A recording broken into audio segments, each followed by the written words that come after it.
dan lebay. Tapi saudara tahu lagu yang kita nyanyikan itu tidak semudah waktu kita nyanyi. Waktu kita mempraktekkannya dalam hidup, ya maka nggak semudah itu. Makanya kalau nyanyi hati-hati, amin. Karena ini lagu berat. Ya tapi WL-nya pilih lagu ini cocok sama tema khotbah saya hari ini. Kita mau belajar dari seorang wanita dalam Alkitab yang menyerahkan hidup, ya, hati dan jiwanya bagi Tuhan, yaitu Hana. Mari kita buka 1 Samuel pasal yang pertama. 1 Samuel pasal yang pertama mulai ayat yang pertama. Kita akan sama-sama baca secara bergantian, saudara. Ya, jadi nangis deh ya. 1 Samuel pasal yang pertama mulai ayat yang pertama. Saya baca ayat 1 saudara dan 2 seterusnya. Ini ayatnya sebenarnya panjang tapi nanti kita lihat sampai di mana saja ya. Ada seorang laki-laki dari Ramataim Sofim dari pegunungan Efraim namanya Elkana bin Yeroham bin Elihu bin Tohu bin Suf, seorang Efraim. 2.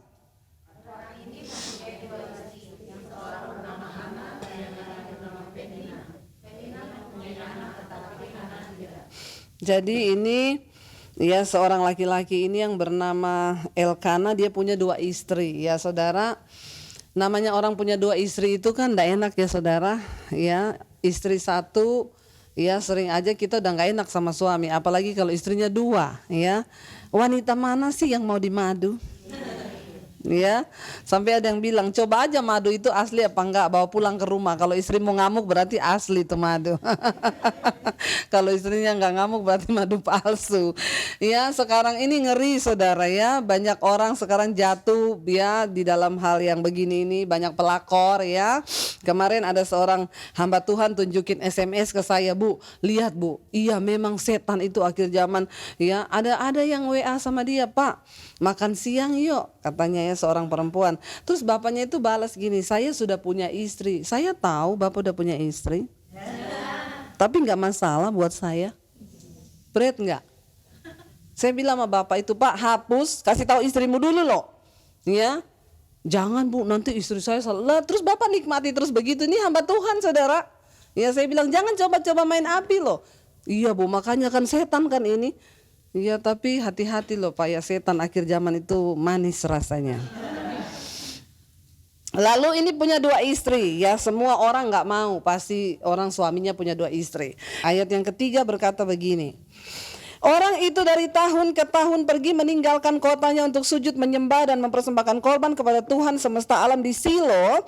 Di sana yang menjadi imam Tuhan ialah kedua anak Eli, Hofni dan Pinehas. Saya tahun lalu pulang dari Israel, saya pergi ke Silo. Saudara mungkin belum pernah ya, ini baru dibuka tempat ini saudara. Baru waktu saya ke sana kemarin bulan November baru dibuka beberapa bulan. Silo itu tempatnya bagus sekali ya. Dan di situ tempat Hana menangis, dia datang di bait Allah. Ya tempatnya Imam Eli ya, di situ waktu itu memerintah, tapi anaknya Hofni dan Pinehas melanggar janji Tuhan. Lalu tempat itu dibakar, diserbu sama orang Filistin, akhirnya direbut karena kekudusan Tuhan tidak ada lagi di sana. Tapi itu jauh saudara. Ya mereka berjalan kaki pergi ke tempat itu. Orang ini dengan 2 istrinya setiap tahun loh mempersembahkan korban pergi ke sana. Naiknya itu ke gunung-gunung batu begitu ya, pokoknya asik deh ya. Tapi ya yang belum ke sana pergilah ke sana, lihat itu Silo saudara ya. Nah ini tiap tahun mereka pergi di sana mempersembahkan korban. Ayat 4 saudara baca. 1, 2, 3 ayat 4. Pada hari perkasa mempersembahkan korban diberikannya kepada Penina istrinya dan kepada semua anaknya laki-laki dan perempuan masing-masing. Meskipun ia mengasihi Hana, ia memberikan kepada Hana hanya 1 bagian sebab Tuhan telah menutup kandungannya. Dia sayang sih sama Hana istri pertamanya. Tapi karena nggak punya anak, ya Hana cuma dapat 1 bagian, ya. Lalu istrinya itu Penina, ya, sama anaknya yang lain dapat lebih banyak bagian karena Hana nggak punya anak. Alkitab di sini berkata, siapa yang menutup kandungannya? Karena Tuhan telah menutup kandungannya. Nggak usah tanya begini, Bu, kenapa Tuhan tutup? Jangan tanya sama saya karena saya bukan Tuhan. Amin. Kadang-kadang jemaat itu nanyanya aneh-aneh saudara. Ya, nanti ada yang WA saya, Ibu itu kenapa Bu? Kok Tuhan tutup kandungannya? Nanti aja besok kalau dari surga ketemu Tuhan tanya sendiri. Ya. Ada yang bertanya-tanya begitu. Ada yang tanya, Bu, kenapa itu Daud dulu jatuh sama Betseba? Kenapa Daud itu dia punya soto rumah menghadap ke kamar mandinya Betseba?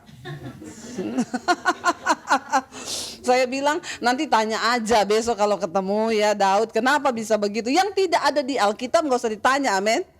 Ya, apalagi tanya sama pendeta, jangan bikin bingung pendeta. Haleluya. Saudara ada masalah enak langsung tanya sama pendeta. Kalau kita ada masalah tanya ke siapa? Tanyanya ke Tuhan, benar ya.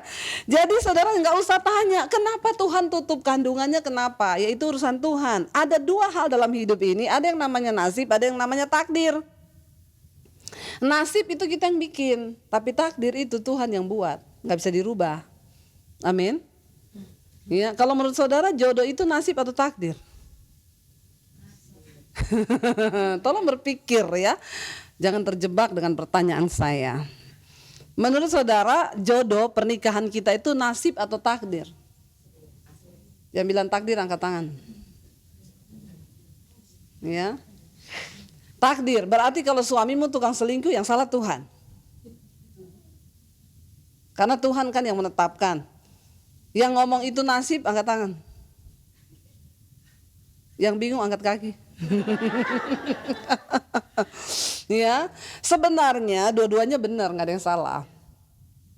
Sebenarnya Tuhan sudah menentukan jodoh kita itu takdir, tetapi ada manusia yang coba menakdirkan dirinya sendiri. Amin. Lalu jadilah itu nasib. Karena ada apa berkat Tuhan yang diperkenankan, ada yang sempurna. Ya, kalau yang dari Tuhan kita dapat jodoh itu yang sempurna. Tapi kalau yang kita bikin sendiri ya Tuhan berkenan, tapi bayar harganya mahal. Amin. Lah misalnya Tuhan udah bilang jangan menjadi pasangan tidak seimbang dan orang yang tidak percaya. Lalu saudara tetap jatuh cinta. Ya, lalu saudara berdoa minta perkenanan Tuhan. Tuhan berkenan enggak? Dia berkenan karena dia mendengar hati orang yang meminta kepadanya. Tapi bayar harga enggak? Ya iya. Ya, Tuhan bilang persamaan apa yang terdapat antara orang yang mengenal Yesus dengan yang tidak. Yang satu agama aja berat kita jalani, apalagi yang beda agama. Jadi jangan salahkan Tuhan dalam pernikahan karena bisa jadi itu nasib yang kita buat. Amin. Ya, maka jangan bilang, "Tuhan, kenapa? Ibu, kenapa Tuhan takdirkan rumah tangga saya begini?" Ya, jangan salahin Tuhan. Yang pilih jodoh siapa? Lu apa Tuhan? Hello. Yang waktu memilih siapa? Kita apa Tuhan? Ya kita. Kalau saya dulu agak ekstrim. Saya bilang ini, Tuhan saya udah bertobat nih ya. Hidup saya hanya untuk Tuhan. Saya ini menikah untuk menggenapi rencana Tuhan. Jadi kalau saya salah menikah, tolong cegah saya Tuhan. Saya lebih baik tidak menikah dan jadi perawan tua daripada saya salah menikah. Wah itu ekstrim banget gak? Ekstrim. Makanya Tuhan kasih yang terbaik. Amin. Nah ini saya takdir nih. Puji Tuhan. Saudara nasib apa takdir? Nasib yang ditakdirkan Bu. Ya sudah bersyukur. Tapi Tuhan percayalah Tuhan sanggup mengubahkan. Amin. Asal kita mau bayar harga ya. Lalu di sana dikatakan karena Tuhan ya menutup kandungannya. Lalu ayat yang ke-6 saudara baca sama-sama 1, 2, 3.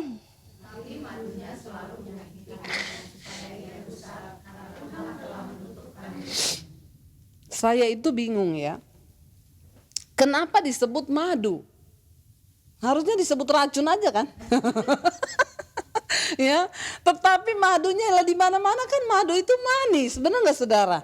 Ini kayaknya sejenis madu lebah hutan yang agak pahit gitu. Ya, tetapi madunya selalu menyakiti hatinya. Ya, kasihan banget nggak? Sudah dia Tuhan tutup kandungannya, suaminya nikah lagi, bukan cuma nikah. Ya sekarang itu saudara kayak harusnya kan istri muda itu ya tahu diri lah ya, karena dia sudah mengambil posisi orang lain, harusnya ya ngalah lah ya sama istri tua ya. Ini enggak, ya pelakor zaman now itu begitu. Ya, kalau dia selingkuh sama suami orang, dia langsung cari tahu nomor telepon itu istrinya, langsung dia WA, dia telepon, suami lu udah jatuh cinta sama gua, lu ngapain nggak cerai, nggak tahu diri ya lu? Itu begitu, ya bukan madu sebenarnya racun ya. Jadi saudara sudah kandungannya ditutup, mandul nggak punya anak, madunya tiap hari menyakiti hatinya, membuatnya supaya dia gusar karena Tuhan telah menutup kandungannya. Kasihan nggak saudara? Ya kasihan lah, tujuannya supaya Hana itu nggak beriman lagi sama Tuhan. Baca ayat 7, 1, 2, 3. Setiap kali Hana pergi ke rumah Tuhan, Penina menyakiti hati Hana sehingga ia menangis dan tidak mau makan. Setiap tahun kalau pergi diejek sama Penina, sorry ya lu dapat bagian sedikit, soalnya lu kan gak punya anak. Jadi ya sudah, terima aja bagian lu, gua dapat lebih banyak. Kenapa? Karena gua punya anak. Setiap tahun. Ya, setiap tahun Hana sakit hati. Demikianlah terjadi tahun ke tahun. Setiap kali Hana itu pergi ke rumah Tuhan, Penina menyakiti hati Hana. Di rumah Tuhan masih sempat nyakiti loh. Bener nggak? Ya, kalau di kuburan atau di mana gitu ya. Ini di rumah Tuhan tiap kali pergi mempersembahkan korban. Jadi saudara, kalau Anda pergi ke gereja, ada yang menyakiti hati Anda di gereja, itu sudah terjadi dari zamannya Nabi Eli, dari zamannya Imam Eli, dari zaman dulu. Di tempat kudus pun orang bisa saling menyakiti, amin. Jadi sudahlah ya, terima saja, inilah hidup ya. Lalu saya dikatakan begini saudara, lalu Hana menangis ya dan tidak mau makan. Rupanya Hana juga sedikit baper. Iya, baper koper bagasi. Ini istilah baru saya. Apa itu baper? Bawa perasaan. Koper korban perasaan. Iya, bagasi bahagia kagak, sedih iya. Di sini dilarang baper koper bagasi. Bilang kanan kiri. Jangan baper koper bagasi. Ya, bawa perasaan. Ya, jadi diingat-ingat itu. Bawa perasaan, korban perasaan, bagasi apa? Bahagia kagak, sedih iya.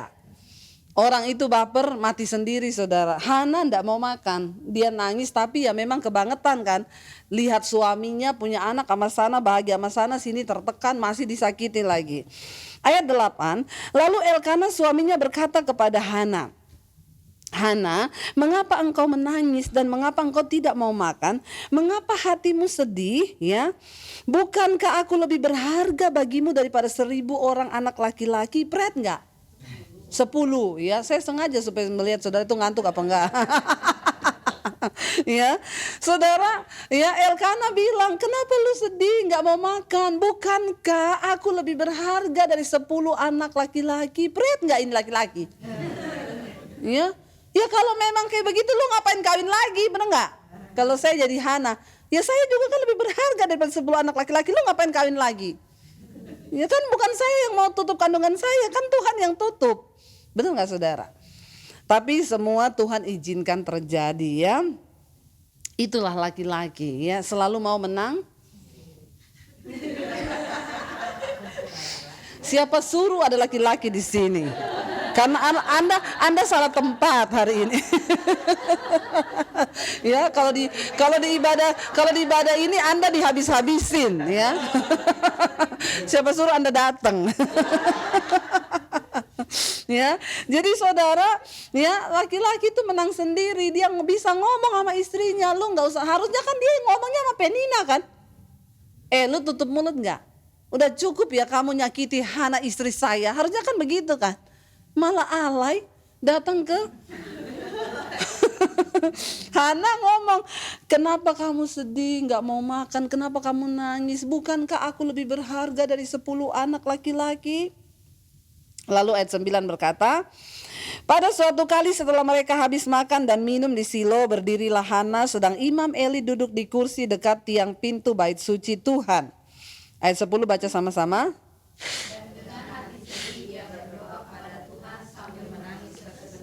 Ayat 11, kemudian bernasarlah ia, katanya, Tuhan semesta alam, jika sungguh-sungguh engkau memperhatikan sengsara hambamu ini dan mengingat kepadaku dan tidak melupakan hambamu ini, tetapi memberikan kepada hambamu ini seorang anak laki-laki, maka aku akan memberikan dia kepada Tuhan untuk seumur hidupnya dan pisau cukur tidak akan menyentuh kepalanya.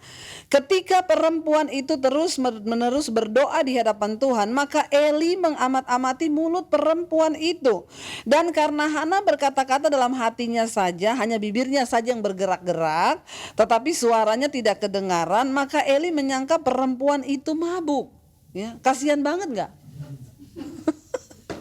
Udah ndak punya anak, kandungannya ditutup, diduakan, punya madu, ya dibikin sakit hati, baper, nggak mau makan, ya pantas aja dia baper ya.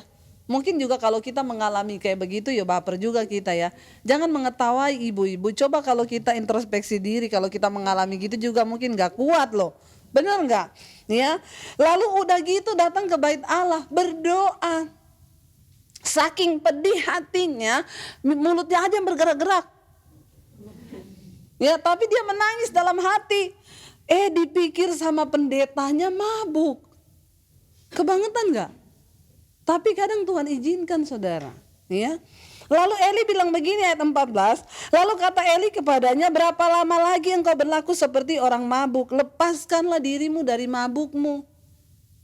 Makanya saudara, dia kalau ikuti bapernya terus mesti sakit hati, gak mau ke gereja lagi. Bener gak? Terakhir saya injak di tempat ibadah. Ya, udah pahit hati, udah kepahitan sama suami, didoakan, madunya bikin sakit hati. Saya udah baper, mau datang sama Tuhan, pendetanya bilang saya perempuan mabuk. Sakit hati gak? Kalau saudara kayak begitu, datang ke gereja doa puasa, ya sudah bawa pergumulan berat, terus pendetanya bilang, kamu kenapa mabuk? Sana, sadar dulu, siram kepalamu pakai air biar gak mabuk. Kita sakit hati kan? Makanya banyak itu pendeta ya ndak peka loh. Saya udah banyak pergumulan, bukannya dia tolong saya, malah dia bilang saya orang mabuk, orang gila. Saudara, Tuhan mau kasih tahu sama kita artinya apa? Sering kali yang kita bisa harap menolong kita, sering kali yang kita bisa harap dia bisa mengerti perasaan kita, ya sering kali akan mengecewakan kita. Ya, suami, hamba Tuhan, pendeta, siapapun itu bisa mengecewakan saudara dan bisa berespon tidak seperti yang kita harapkan.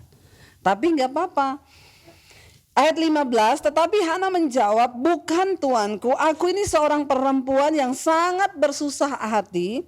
Anggur ataupun minuman memabukkan tidak aku minum, melainkan aku sedang mencurahkan isi hatiku di hadapan Tuhan.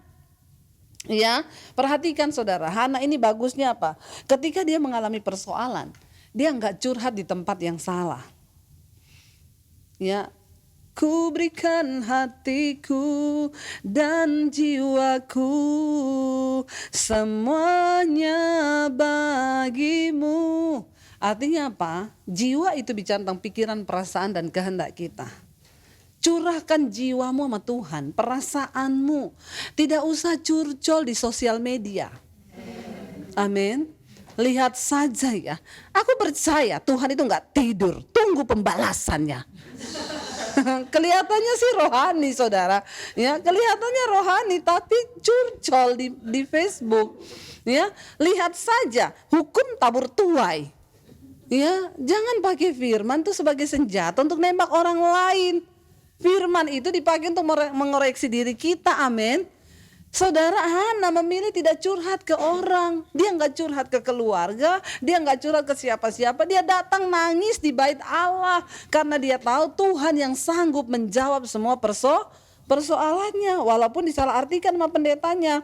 Ayat 16 dia bilang begini, janganlah anggap hambamu ini seorang perempuan dursila, perempuan nakal, ya. Sebab karena besarnya cemas dan sakit hati, aku berbicara demikian lama. Saya mau tanya saudara, kita ini mau rohani, mau ibu gembala, mau pengkhotbah, mau saudara yang tiap hari ikut ibadah di gereja, bisa sakit hati enggak? Ada di sini yang tidak bisa sakit hati? Coba angkat tangan. Ya, hatiku ini bukanlah hati yang tercipta dari besi dan baja. Benar enggak? Hatiku ini bisa remuk dan hancur. Bisa nggak kita sakit hati? Bisa. Emang hati kita terbuat dari besi dan baja? Ya, saudara nggak gaul ya, nggak tahu lagu itu. Ya, saya tertarik sama lagu itu. Memang benar, tidak ada orang yang terlalu rohani, yang terlalu hebat sehingga nggak bisa sakit hati. Kita semua bisa sakit hati, amin. Nggak ada pendeta itu jangan sakit hati. Bisa sakit hati, bisa. Tapi bagaimana kita berusaha ya untuk mencurahkan sakit hati itu, mengobati hati kita sendiri, dan tidak ada orang lain yang bisa menyembuhkan kita selain diri kita sendiri dengan Tuhan.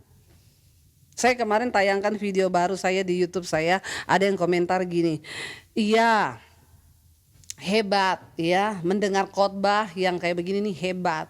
Tapi sorry aja ya Bu, jangankan merubah keadaan saya, mengubah hati saya Tuhan gak sanggup. Ini orang stres saudara ya. Bener ya, hebat. Tapi jangankan mengubah keadaan saya, bahkan mengubah hati saya Tuhan gak sanggup. Saya bilang memang Tuhan gak sanggup mengubah hatimu. Kenapa? Dia memberikan engkau kehendak bebas. Yang bisa mengubah hatimu itu ya dirimu. Waktu engkau buka hati, maka Tuhan akan bekerja. Tapi kalau engkau gak buka hati, Tuhan gak bisa. Amin. Jadi tolong ya mengerti dengan benar. Ya, nah saudara di sini dikatakan Hana bilang sama Tuhan, jangan anggap hambamu ini perempuan dusta, sebab karena besarnya cemas dan sakit hati. Ya, sakit hati. Lalu dia bilang apa? Makanya aku berbicara demikian lama. Dia tumpahkan di hadapan saudara, engkau kalau sakit hati, nomor 1, datang sama Tuhan. Saya kemarin waktu liburan di Solo, ada sesuatu yang terjadi yang sangat mengganggu hati saya. Ya, lalu suami saya pagi-pagi nih, ayo say, kita mau liburan, ini kan mau kemana? Udahlah, gak usah terlalu dipikir masalah kayak begitu. Saya bilang saya gak bisa, saya masih sakit hati. Lah terus gimana? Kamu ajak anak-anak pergi dulu, biarin saya di kamar hotel ini sendiri. Biarin saya sendiri, please, tinggalin saya sampai siang, nanti saya telepon. Dia bilang, kamu gak ngapa-ngapa kan? Enggak, saya mau berteriak sama Tuhan. Amin. Saudara, waktu orang fitnah saudara, waktu orang jahatin saudara, teriak sama Tuhan aja. Ya, benar. Waktu engkau teriak sama Tuhan, udah biar Tuhan yang bekerja. Dia sanggup membalikkan semua keadaan. Ya, akhirnya suami saya bilang, oke, aku ngerti, ya udah. Aku pergi ya sama anak-anak ya. Nanti kalau kamu udah selesai, kamu telepon. Ya udah, dia pergi saudara. Begitu dia pergi, nangis saya. Nangis, saya tutup pakai bantal mulut saya. Teriak, iya teriak. Ya, kita nggak bisa suruh orang menyembuhkan diri kita. Anda mau pergi ke psikiater? Sehebat apa psikiater bisa menyembuhkan diri Anda? Nggak bisa. Kita sendirilah yang harus menyembuhkan diri kita. Datang di kaki Tuhan, amin. Seberat apapun itu loh, yang jangan cuma bisa nyanyi.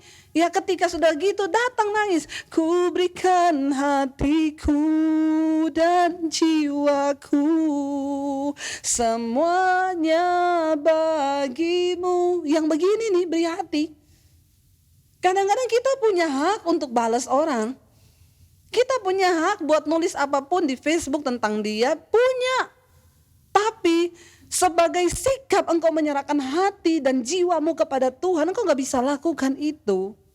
Kenapa saudara? Bukan karena saya gak bisa, saya bisa. Tapi kita mau belajar mengalahkan daging. Dan berserah penuh sama Tuhan. Nangis. Saya menjerit di kamar, saya nangis sama Tuhan, saya menyembah Tuhan sambil nyanyi. Ya, hidupku menggenapi firman-Mu. Loh, gak gampang, makanya lagu. Saudara yang WL singer atau siapapun, kalau lagu itu engkau alami, engkau hidupi, ya itu waktu nyanyi engkau mesti nangis. Ya, benar gak? Itu gak gampang loh. Kita nyanyi yang cuma dengar di ibarat, hidupku menggenapi firman-Mu, tanda mujizat sertai tiap langkahku. Coba kalau saudara ngalami, ya, terus nyanyi kayak begitu, emang semudah itu nyanyi? Kita nyanyi aja lagu tadi, ku berikan hatiku, bisa hancur bener-bener kok. Waktu engkau menyadari bahwa betapa berat menyerahkan hati, jiwa itu sama Tuhan tuh gak gampang. Tidak semudah engkau nyanyi. Saya nangis di hotel, saya tutup mulut saya teriak sambil nyanyikan lagu itu berkali-kali dengan hancur hati. Tapi waktu engkau taat, habis itu sudah plong perasaan saya, damai sejahtera sukacita, ya saya nyanyi, akhirnya mulai lagu nyanyi praise, ya.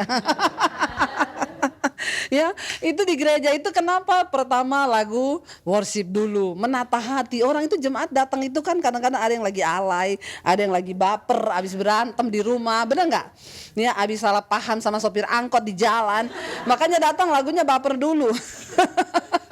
Ya, waktu sudah hatinya dipuja sama Tuhan, baru engkau bisa bersuara kan? Akhirnya saya mulai bersorak-sorak, saya WA suami saya udah selesai jemput ya. Suami juga kan enak. Coba kalau kita bawa bete seharian, sakit hati nggak diselesai. Ya tempat kita lari cuma sama Tuhan, saudara. Jangan lari ke rumah mertua, jangan lari ke rumah orang tua, jangan lari ke rumah siapapun, datang di kaki Tuhan. Amin. Saya ini nggak punya teman curhat di hidup saya. Teman curhat saya yang pertama Tuhan, yang kedua suami.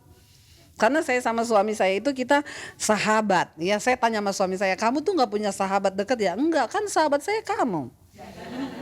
Oh iya ya, saya juga begitu. Saya tidak ada. Saya nggak percaya satu orang pun di dunia ini. Amin. Sahabat satu saat bisa mengecewakan kita, benar nggak? Ya, sahabat itu ya satu kali dia pasti bisa mengkhianati kita daripada sakit hati. Lalu saya curhat sama Tuhan, saya berdoa, hati saya plong, saya telepon suami saya udah plong kamu, udah puji Tuhan, yuk kita pergi, baru kita jalan-jalan sama anak-anak, mereka juga damai sejahtera. Coba kalau kita nggak beresin hati kita. Dan saya jawab 100%, akhirnya persoalan itu selesai dan pembelaan Tuhan ada di pihak saya. Kita nggak perlu, saudara, nggak perlu cari pembelaan, cari muka WA kesana kesini, nggak usah, diem, biar Tuhan yang berperang. Lalu di sini dikatakan ya, Hana bilang, saya mencurahkan sakit hatiku. Jawab Eli, pergilah dengan selamat dan Allah Israel akan memberikan kepadamu apa yang engkau minta daripadanya. Sesudah itu ia berkatalah perempuan itu, biarlah hambamu ini mendapat belas kasihan daripadamu. Lalu keluarlah perempuan itu, lalu ia makan dan mukanya tidak muram lagi. Keesokan harinya bangunlah mereka itu pergi lalu sujud menyembah di hadapan Tuhan. Kemudian pulanglah mereka ke Silo, ya. Lalu di sini dikatakan saudara mereka pulang ke Silo. Ini tadi ayat berapa ya? Iya, benar ya yang pembacaan kita. Ya. Mereka pulang ke Silo, ya.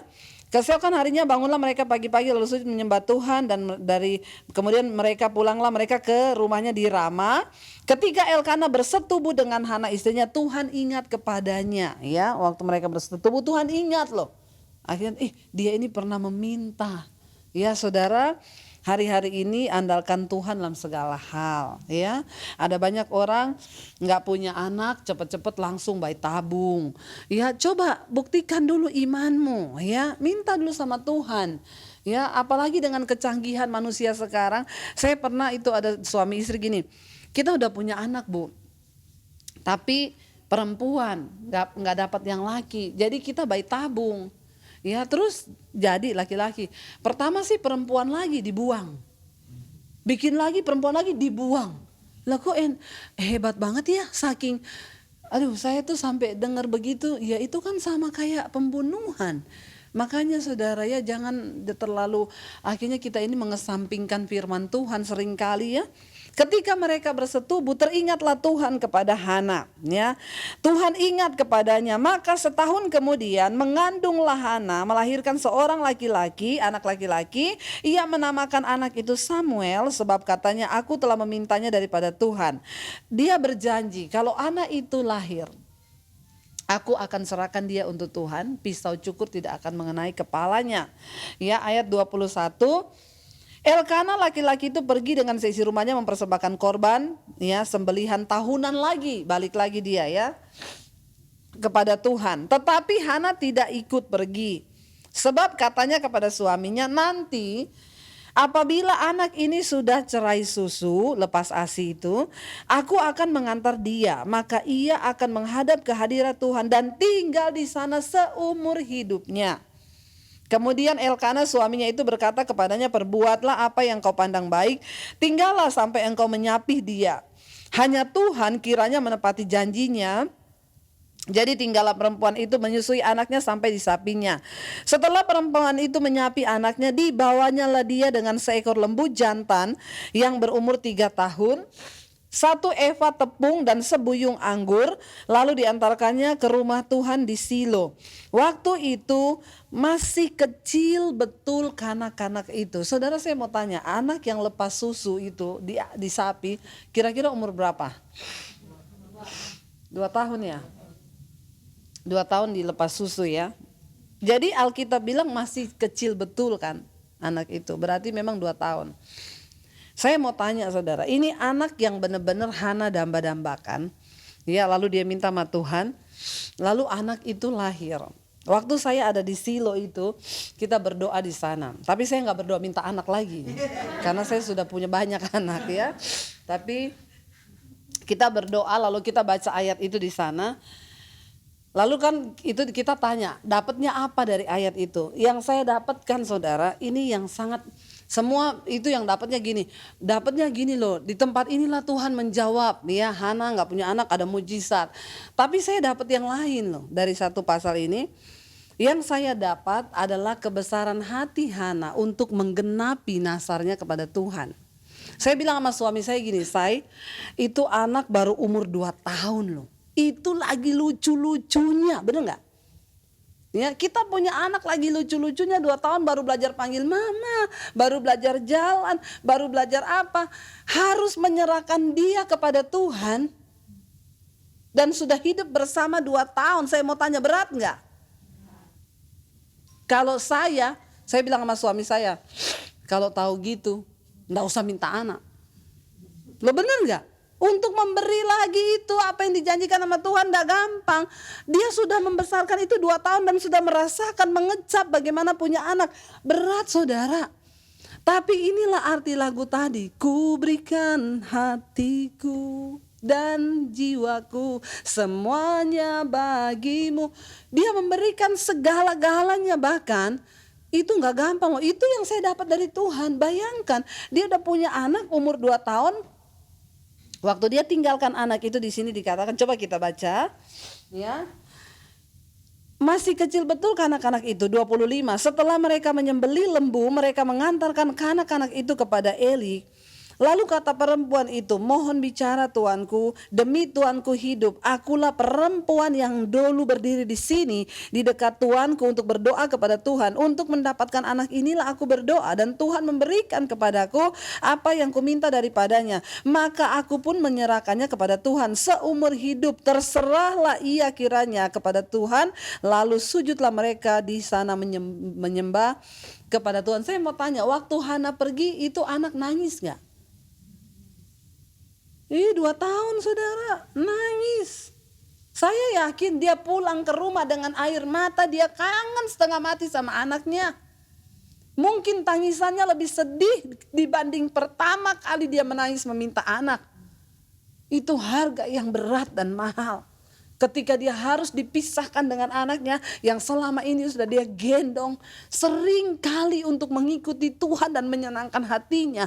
Ada harga yang harus kita bayar yang melukai daging dan perasaan kita. Tapi kalau itu untuk kemuliaan Tuhan, tapi kalau itu kehendak Tuhan, kenapa kita nggak belajar menyerahkan, memberikan, biarkan terluka sedikit.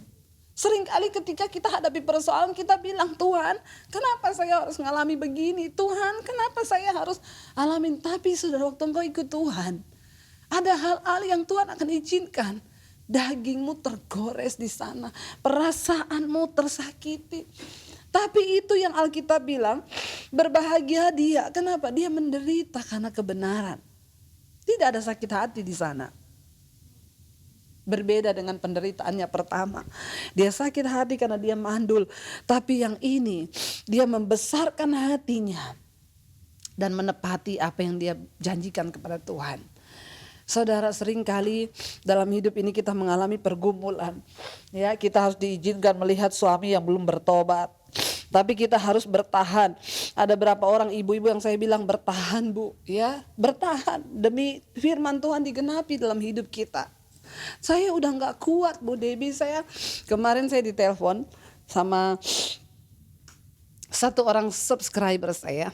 Jadi saudara, sekarang itu saya melayani jemaat itu luar biasa ya. Dia bilang gini, Bu, saya dengar khotbah ibu, suami saya selingkuh sama perempuan lain dan sudah hampir setahun dia tinggal sama perempuan itu, dia nggak pernah pulang. Dan saya udah nggak tahan Bu, ya di mata keluarganya saya sudah direndahkan, di mata keluarga saya juga saya sudah tidak tahu mau ngomong kayak apa, ya. Dan terakhir kemarin saya udah mau memutuskan untuk bercerai. Saya bilang gini Bu, tapi dia bilang tapi saya nggak tahu. Saya udah nggak kepengen mendoakan dia, tapi saya nggak tahu setiap kali malam saya berdoa mesti namanya itu masih keluar dari mulut saya. Saya bilang itu berarti Tuhan masih taruh beban di hati ibu. Terus Bu berdoa, terus berdoa. Lalu dia bilang, saya kepahitan Bu, saya sakit hati. Saya bilang ibu berdoa minta kekuatan dari Tuhan. Semua orang bisa sakit hati, tapi kita ngomong aja ke Tuhan Bu, ya. Tapi saya mau berdoa buat ibu lewat telepon ya Bu. Ibu harus melepaskan pengampunan buat suami dan juga perempuan itu. Karena kalau nggak bisa. Kalau ibu masih membenci nggak bisa. Akhirnya dia bilang, saya nggak mampu Bu Debbie, tapi saya mau. Saya bilang yes, Tuhan nggak cari orang mampu, tapi Tuhan cari orang yang mau. Karena kemampuan itu bagian Tuhan dalam diri kita. Saya berdoa buat dia, saudara tahu waktu berdoa saya doakan pelepasan untuk Tuhan segala kepahitan, luka batin, angkat Tuhan. Udah selesai lewat telepon loh. Berapa jam kemudian dia WA saya, Bu, ada sesuatu yang terjadi. Kenapa? Waktu selesai berdoa saya mual. Lalu saya ke kamar mandi, saya muntah Bu, keluarin gumpalan-gumpalan darah.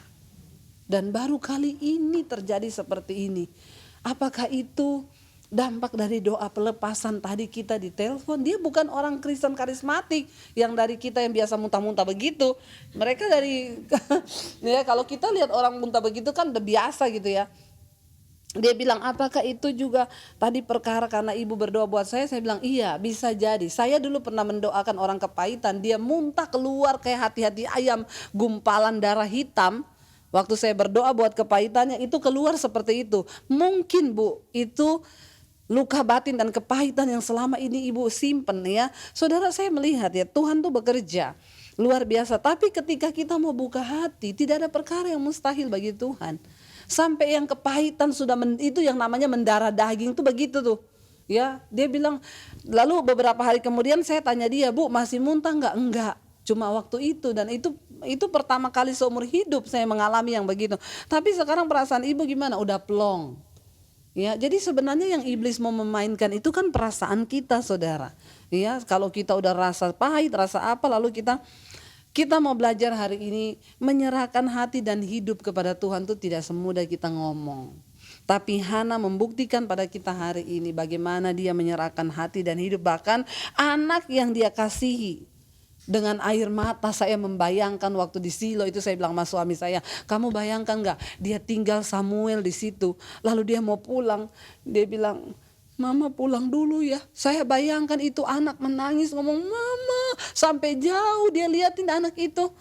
Dan hatinya benar-benar hancur. Tapi di situ dia menemukan bagaimana menderita karena kebenaran itu berbeda dibanding waktu kita menderita karena kita berbuat dosa. Saudara, ayo kita mau jadi wanita-wanita yang mau membayar harga. Amin. Ya, ketika kita mau mematikan semua kedagingan kita, maka kita akan melihat pembelaan Tuhan itu nyata. Yuk kita bangkit berdiri bersama.